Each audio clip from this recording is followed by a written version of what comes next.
Malgré les attentes sociétales et les investissements croissants pour explorer des alternatives à l'utilisation de produits phytopharmaceutiques, encore trop peu de maraîchers adoptent des pratiques agroécologiques. Ce manque d'adhésion est particulièrement notable chez les agriculteurs vendant leurs légumes en circuit long, où les choix de production sont fortement influencés par les acteurs en aval et en amont de la filière. Des chercheurs, des agriculteurs et des conseillers agricoles ont donc collaboré pour favoriser la conception collective de scénarios territoriaux facilitant l'adoption de ces innovations. L'hypothèse de départ, l'engagement des maraîchers vers les changements de pratiques nécessite l'investissement d'autres acteurs avec lesquels ils sont connectés via la filière ou le territoire. Pour travailler sur la question du développement de filières autour de la question de l'utilisation de matières organiques d'origine végétale, pour nous, il était indispensable de pouvoir travailler avec les acteurs directement concernés, les parties prenantes, autant les fournisseurs des gisements que les pouvoirs publics, les collectivités locales ou bien les utilisateurs de ces matières organiques, les agriculteurs et dans notre cas les maraîchers.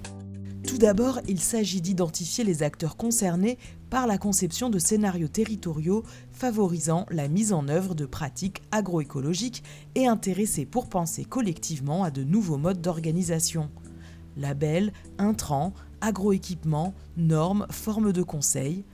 Les leviers pour favoriser la transition sont nombreux.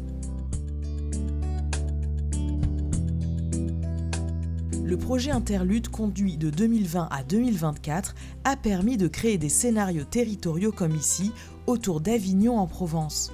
L'avantage d'Interlude, c'est d'avoir eu cette idée de pouvoir mettre autour de la table plusieurs professionnels en fait, de la filière ou même en dehors de la filière, parce que je crois qu'il y a un sociologue qui est présent, et de pouvoir les faire parler pour voir qu'est-ce que concrètement eux font à leur niveau et peut-être s'apporter des idées nouvelles auxquelles on n'aurait pas pensé auparavant.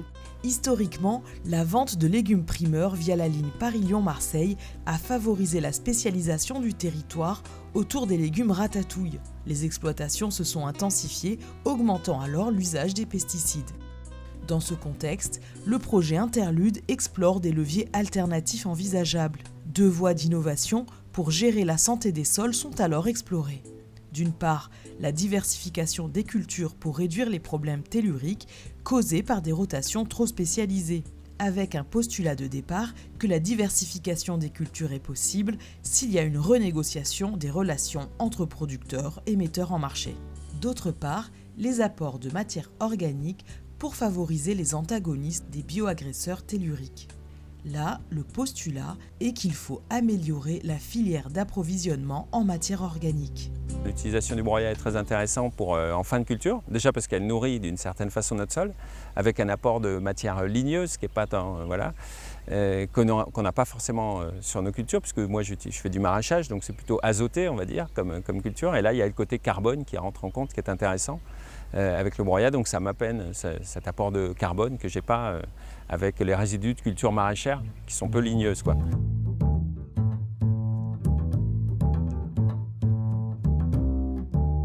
Élaborer collectivement un scénario territorial implique tout d'abord de réaliser un diagnostic. Ce processus essentiel se déroule en 4 étapes. Il faut définir la question initiale impliquant les pratiques ou les systèmes agroécologiques visés, caractériser les acteurs concernés par cette question et leur contribution à faciliter ou freiner l'adoption de ces pratiques, déterminer des leviers efficaces et applicables, et partager les résultats avec les acteurs. Quelques mois plus tard, au terme du diagnostic, des freins et leviers ont émergé collectivement.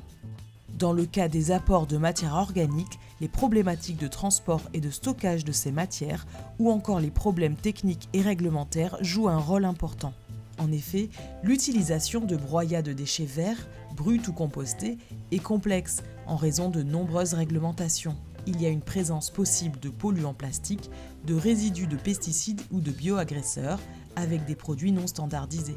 Le compostage nécessite technicité, temps et connaissances, mais aussi un équipement coûteux, ce qui limite l'engagement des fournisseurs et des maraîchers. Les plateformes collectives de broyage et de compostage de déchets verts semblent prometteuses, mais manquent de soutien politique et financier. Le transport des matières organiques depuis ces plateformes vers les exploitations agricoles est également onéreux. L'épandage demande de la technicité et les maraîchers manquent de temps et de matériel. De plus, une bonne maîtrise technique est nécessaire lorsque la matière organique est utilisée brute sans compostage, ce qui permet d'activer encore plus la vie du sol, mais accroît aussi le risque de créer une faim d'azote qui serait préjudiciable aux cultures.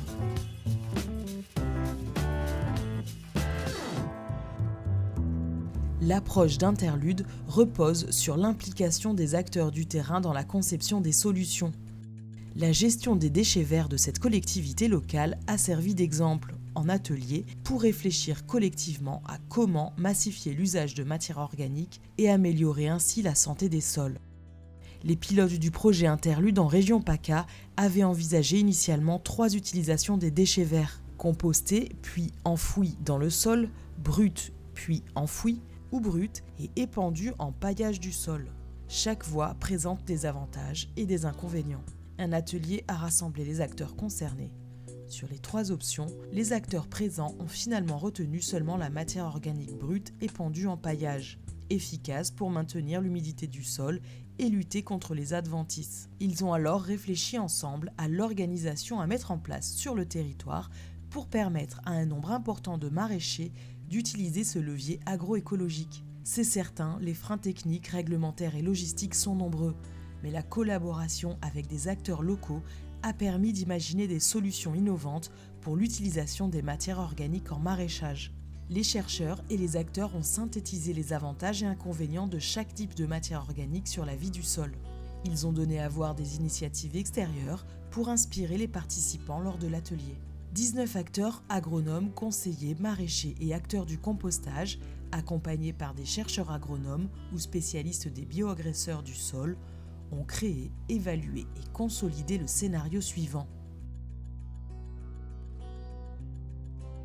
Sur ce territoire, la collectivité territoriale collectera sur une plateforme les déchets verts des habitants et des services municipaux en les incitant à réduire les polluants plastiques. Un tri mécanisé puis un broyage sera effectué sur la plateforme pour produire un broyat adapté à l'agriculture.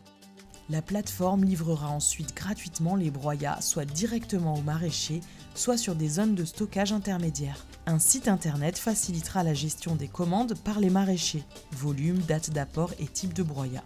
Un acteur jouera un rôle d'intermédiaire entre la plateforme et les agriculteurs pour que la répartition des volumes se fasse de façon la plus équitable possible. Les maraîchers seront également formés et accompagnés techniquement, ce qui permettra d'ajuster les apports en fonction des états des parcelles et des objectifs des maraîchers et d'optimiser les dates d'apport en fonction des calendriers de culture.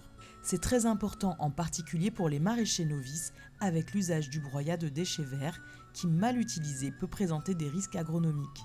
Une campagne de communication permettra enfin de sensibiliser les décideurs politiques locaux sur la gestion des déchets verts et de communiquer sur la démarche mise en place.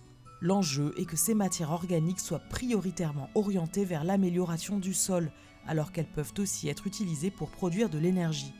Aujourd'hui, les pilotes des cas d'études ont réussi le pari de produire un scénario territorial théorique pour gérer la santé des sols de façon agroécologique en Provence.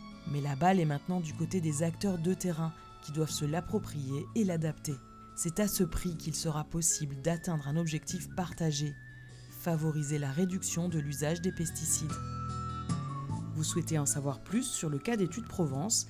Lisez la brochure détaillant le travail réalisé et explorez les autres cas d'études.